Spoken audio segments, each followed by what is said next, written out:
राधे राधे। आप सभी को बसंत पंचमी या कहें कि सरस्वती पूजा की अनंत शुभकामनाएं। आज हम आपको बताने वाले हैं कि साल 2026 में बसंत पंचमी यानी कि सरस्वती पूजा कब मनाई जाएगी, 23 या 24 जनवरी पूजन कैसे करें, व्रत कब से कब तक रखें, पारण कब करें, इस दिन माता सरस्वती की आराधना कैसे करें, और सबसे महत्वपूर्ण बात क्या केवल बच्चे या विद्यार्थी ही सरस्वती माता का पूजन कर सकते हैं या परिवार के सभी सदस्यों को पूजन करना चाहिए। बसंत पंचमी साल में केवल एक बार ही आती है और अपनी जिंदगी संवारने के लिए आपको थोड़ा समय तो निकालना ही पड़ेगा। माघ माह के शुक्ल पक्ष की पंचमी तिथि को हम माता सरस्वती के पूजन दिवस के तौर पर मनाते हैं, क्योंकि इसी दिन ज्ञान, कला और संगीत की देवी माँ सरस्वती प्रकट हुई थी और उन्होंने सृष्टि में वाणी, बुद्धि तथा संगीत का संचार किया था। ब्रह्मा जी ने सृष्टि रचना के बाद वातावरण की शांति को भंग करने के लिए जल छिड़का था, जिससे वीणा बजाती हुई सरस्वती जी निकली और तभी से यह दिन उनके जन्मोत्सव और वसंत ऋतु के आगमन के रूप में पूजनीय हो गया। बसंत पंचमी का यह दिन केवल एक पर्व नहीं है, बल्कि यह दिन हमारे जीवन में विद्या, विवेक, संस्कार और चेतना के जागरण का दिन है। बसंत पंचमी वह पावन अवसर है जब स्वयं माँ सरस्वती अपने भक्तों के जीवन में प्रवेश करती हैं, विशेषकर उन घरों में जहाँ बच्चों के भविष्य को लेकर माता पिता सच्चे मन से चिंतित रहते हैं। आज के समय में हम धन, पद और प्रतिष्ठा की चिंता तो बहुत करते हैं, लेकिन विद्या की जड़ को सींचना भूल जाते हैं। जबकि शास्त्र कहते हैं कि यदि किसी व्यक्ति को माता लक्ष्मी का आशीर्वाद प्राप्त करना हो तो उसके ऊपर माता सरस्वती की कृपा होना भी आवश्यक है। सोचतन की, क्योंकि माता सरस्वती केवल विद्या नहीं बल्कि ज्ञान और बुद्धि की भी देवी है, और यदि बिना ज्ञान, बिना बुद्धि के किसी को लक्ष्मी कृपा प्राप्त भी हो जाए, धन दौलत मिल भी जाए, फिर भी वह बिना सरस्वती कृपा के अपना सर्वस्व गवा देगा। शास्त्रों में कहा भी गया है ना, विद्या धनहीनस ना धनम विद्या विना, अविद्यावान धनम प्राप्त शीघ्रम मनसति मानव। अर्थात जिसके पास विद्या, ज्ञान, बुद्धि नहीं है उसके लिए धन टिकता नहीं, और विद्या के बिना मिला हुआ धन भी मनुष्य को शीघ्र नष्ट कर देता है। अर्थात सरस्वती की कृपा के बिना लक्ष्मी स्थिर नहीं रहती। चाहे आप महिला हो या पुरुष, फिर चाहे आपकी उम्र कितनी ही क्यों ना हो, आपका पेशा कोई भी क्यों ना हो, आपको इस बसंत पंचमी पर मैया सरस्वती का पूजन जरूर करें। साल 2026 में पंचमी तिथि का आरंभ 23 जनवरी 2026 की रात लगभग 2 पर होगा और इसका समापन 24 जनवरी की रात लगभग 1 पर होगा। इसीलिए उदय तिथि के अनुसार सरस्वती पूजा का पर्व 23 जनवरी 2026 शुक्रवार को ही मनाया जाएगा।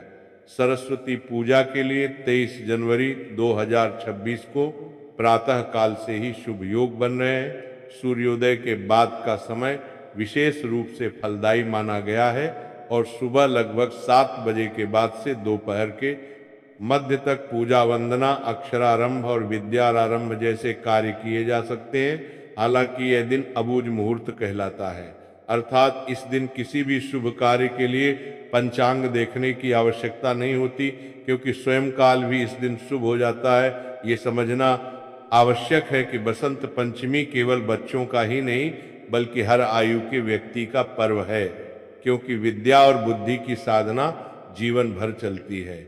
इस दिन माता सरस्वती की पूजा बच्चे और बड़े दोनों करें, परंतु बच्चों की भागीदारी को विशेष रूप से महत्व देना चाहिए। अक्सर ऐसा होता है कि बड़े स्वयं पूजा कर लेते हैं और बच्चों को केवल प्रसाद तक सीमित कर देते हैं, जबकि इस दिन बच्चों को पूजा की प्रक्रिया से जोड़ना अत्यंत आवश्यक है। जब बच्चे स्वयं माता की आराधना करते हैं, मंत्र बोलते हैं, पुष्प या पुस्तक अर्पित करते हैं, तब उनका मन स्वाभाविक रूप से शुद्ध होता है एकाग्रता बढ़ती है और विद्या के प्रति श्रद्धा जागृत होती है। वहीं बड़े जब श्रद्धा और संयम के साथ पूजा करते हैं तो घर का वातावरण सात्विक बनता है और बच्चों पर उसका गहरा प्रभाव पड़ता है। बसंत पंचमी के दिन बच्चों को शांत भाव से वंदना करवाना, उनके हाथों से माता को अर्पण कराना, उनसे अच्छे संकल्प दिलवाना और उन्हें स्नेहपूर्ण वातावरण देना विशेष फलदायी माना जाता है। इस प्रकार जब बड़े अपने आचरण से मार्गदर्शन करें और बच्चे अपनी सरल भक्ति से पूजा में सहभागी हो, तब बसंत पंचमी का वास्तविक महत्वपूर्ण रूप से प्रकट होता है और माता सरस्वती की कृपा पूरे परिवार पर बनी रहती है। शास्त्रों में कहा गया है कि वर्ष में एक दिन विद्या को विश्राम देना चाहिए। जैसे मनुष्य निरंतर परिश्रम करता है और फिर विश्राम करता है, वैसे ही विद्या की देवी को भी एक दिन विश्राम दिया जाता है। इसी कारण बसंत पंचमी के दिन बच्चों को पढ़ाई के लिए बाध्य नहीं किया जाता। उस दिन पुस्तकें, कॉपियां, पेन और अध्ययन सामग्री को मां सरस्वती के चरणों में रखकर उनका पूजन किया जाता है। इससे विद्या का अपमान नहीं होता बल्कि विद्या का सम्मान होता है। जो माता पिता इस रहस्य को समझ लेते हैं उनके बच्चों की बुद्धि में अद्भुत तेज देखने को मिलता है। इस दिन पीले वस्त्र धारण करने का भी गहरा रहस्य है। पीला रंग बसंत धतु का प्रतीक है। यह रंग प्रसन्नता, ऊर्जा और ज्ञान का सूचक है। जब हम पीले वस्त्र पहनते हैं तब हमारे भीतर सकारात्मक ऊर्जा का संचार होता है। इसलिए बसंत पंचमी के दिन भूलकर भी काले, नीले या अत्यधिक गहरे रंगों का प्रयोग नहीं करना चाहिए। यदि पीला वस्त्र उपलब्ध न हो तो हल्का केसरिया या हल्का पीत वर्ण भी स्वीकार्य होता है। इस दिन घर में मां सरस्वती की बैठी हुई मूर्ति या चित्र का होना अत्यंत शुभ माना गया है।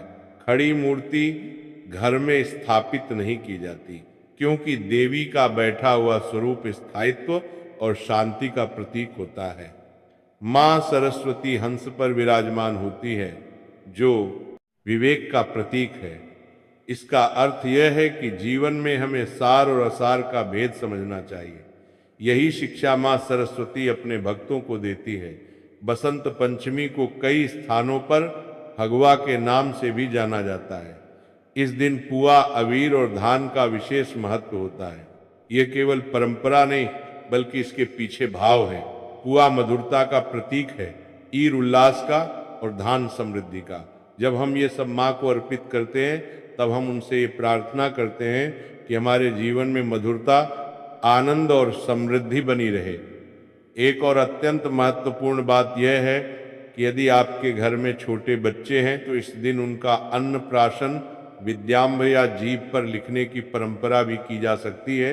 यह सब कार्य अबुझ मुहूर्त में आते हैं और इनके लिए किसी विशेष समय की आवश्यकता नहीं होती।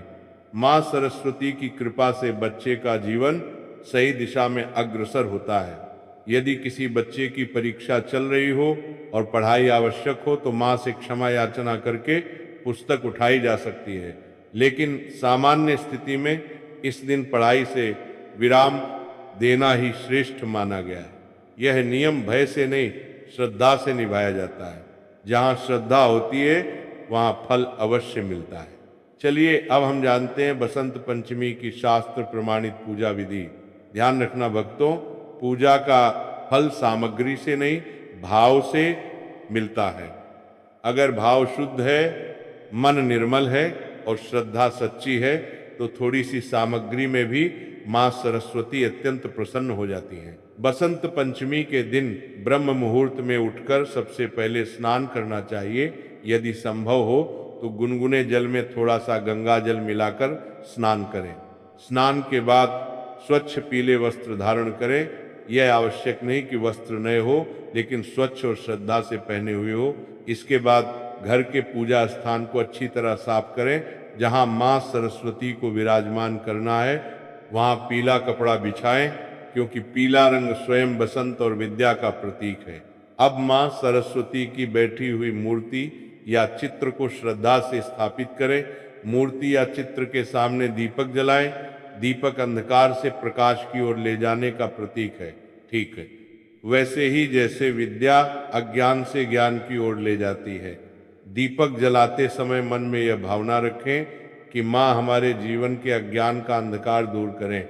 इसके बाद सबसे पहले श्री गणेश जी का स्मरण करें, क्योंकि बिना गणेश पूजन के कोई भी पूजा पूर्ण नहीं मानी जाती।